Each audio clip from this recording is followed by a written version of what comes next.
ఇవ్వమ్మా, పెట్టుకుంటాను నేను. మల్లె పువ్వు ఇవ్వు తల్లి. ఎందుకు? మంచిగా జరిగింది కదా పూజ. ఇవ్వు తల్లి, పెట్టుకుంటాను నేను ప్రసాదంగా. Okay take. నో నో టుక్. బా టేకెన్.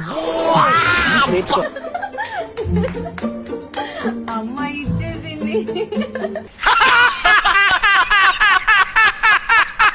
నీ పుట్టమనితో చేసి నేను ఈ రోజు నిన్ను కూర్చోబెట్టాను. నీకు నచ్చింది కదా తండ్రి. డబ్బులు ఎక్కువైతే ఇలాంటి రోగాలు వస్తారా మీకు? యేసు మా మా యేసు మా మా మా యేసు జోయ్. సారీ